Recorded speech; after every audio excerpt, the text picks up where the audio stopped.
procurador Márcio Luiz Schiller Freies-Leben, presidente da Associação MP Pró Sociedade, que reúne membros do Ministério Público de perfil conservador, afirma em artigo intitulado Sobre o inquérito das fake news que o ativismo judicial demonstrado pelo Supremo Tribunal Federal chegou a um ponto em que as determinações da Corte tornaram-se discutíveis.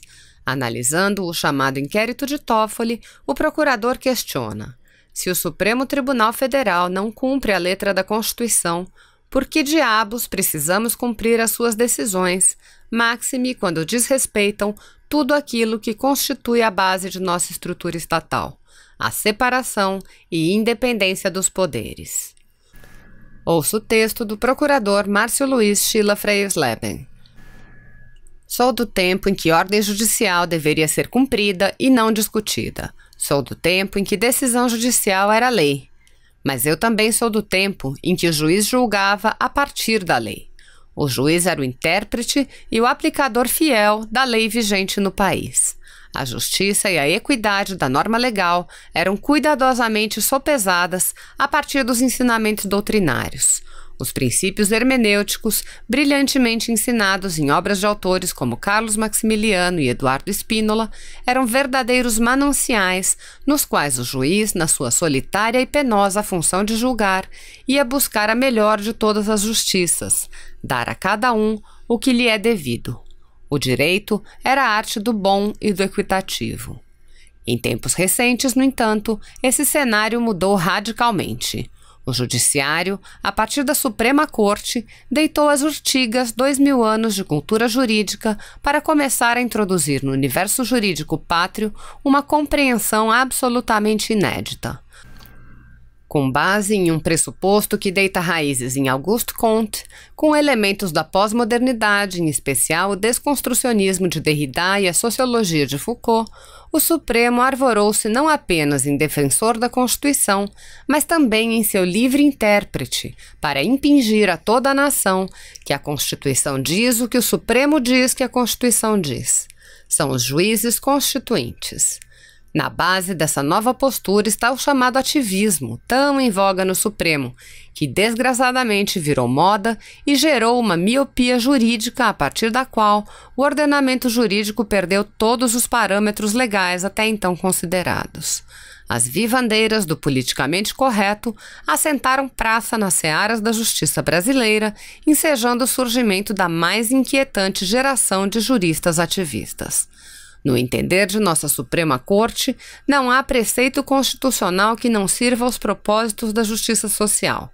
Não há dispositivo constitucional que não tenha nascido pronto e acabado. Todo o ordenamento infraconstitucional é apenas detalhe menor, e o poder legislativo é prescindível. A Constituição é a Bíblia do ativismo judicial. Nela, todas as respostas estão dispostas e não há política social que não possa ser concretizada de chofre. A Constituição é o manual do politicamente correto, do qual são extraídos maniqueistamente os mais panacéticos preceitos. É inadmissível, com efeito, pretender que o judiciário, com base em princípios lacônicos, fluidos e difusos, crie direito subjetivo à margem da lei escrita e do direito natural, ao arrepio do bom senso. Não raro, os efeitos de sua decisão ultrapassam os limites do caso concreto para repercutir nocivamente na economia da sociedade. É decorrido o tempo de judiciário atentar para o fato de que, ao se deixar seduzir pelo brilho fácil do ativismo judicial, a par de politizar o direito, finda por conferir caráter ideológico às suas sentenças. O caso do inquérito para a apuração das fake news é emblemático. O presidente do Supremo Tribunal Federal, ministro Dias Toffoli, determinou a abertura de inquérito no dia 14 de março de 2019 para investigação de notícias falsas veiculadas nas redes sociais a respeito do STF, de seus ministros e seus parentes. No ato, designou, sem prévia distribuição, o ministro Alexandre de Moraes para a função de delegado relator do procedimento judicialiforme, inquérito número 4.781.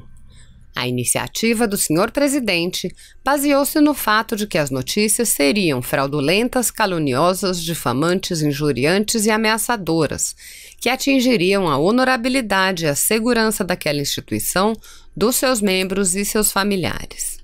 A investigação não visa apurar nenhum fato determinado, uma vez que a portaria não indica quais seriam as referidas notícias, os veículos pelos quais foram divulgadas, as datas e os seus autores. É, pois, genérica quanto aos fatos e indeterminada quanto aos investigados.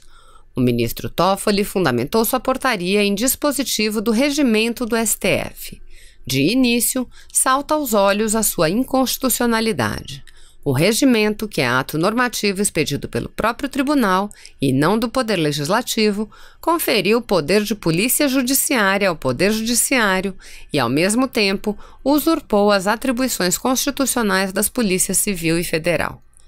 Ainda que se admitisse, por amor à digressão, que ao STF fosse possível atribuir-se poder de polícia judiciária por ato próprio, afigurar-se-ia lógico que tal poder deveria estar diretamente ligado à apuração de infração penal que estivesse dentro de sua lista de competências. Mas não foi o caso da Portaria de 69. A investigação visa apurar crime contra o Supremo, seus ministros e seus parentes. Eventuais crimes cometidos contra parentes de ministro do Supremo devem ser apurados pela Polícia Civil, exceto se todos os parentes de todos os ministros tivessem foro privilegiado, hipótese absolutamente improvável. A investigação seria, portanto, da competência da Justiça Comum. Ilícitos penais cometidos contra ministros do Supremo não são julgados pelo STF. A Constituição confere competência ao Supremo para julgar crimes praticados por ministros. Crimes praticados contra o STF, ou seja, contra a instituição, são julgados pela Justiça Federal. Afigura-se de meridiana clareza que eventual competência para o Supremo atribuir-se poder de polícia judiciária somente seria admitida por excessivo apegor à divagação em caso de crime cometido por seus ministros, pois seria a única situação ligada à sua competência jurisdicional.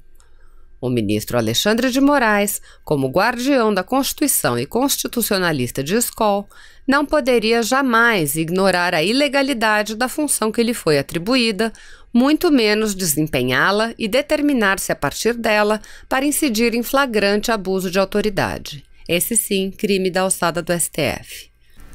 Outro sim, o ministro Alexandre de Moraes, no inquérito que preside, exerce função de natureza administrativa, de polícia judiciária e não judicial.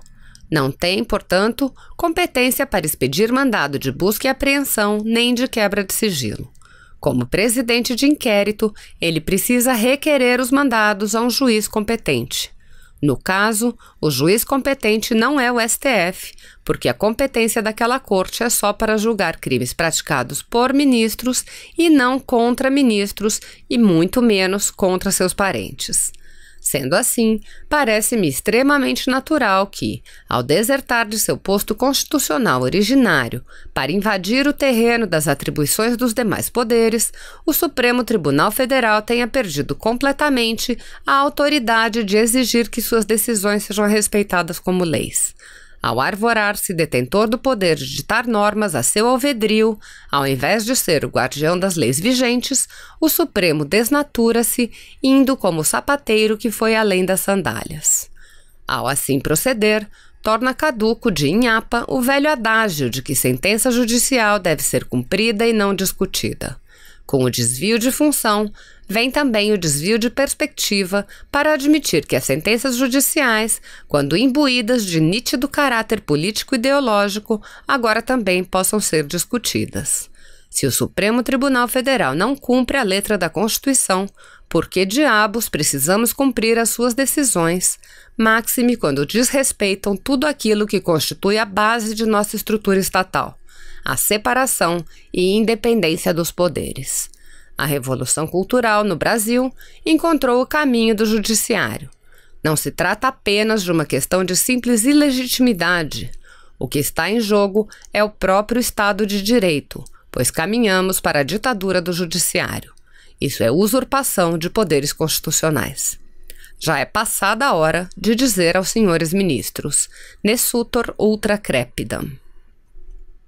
Se você apoia Jair Bolsonaro, curta este vídeo.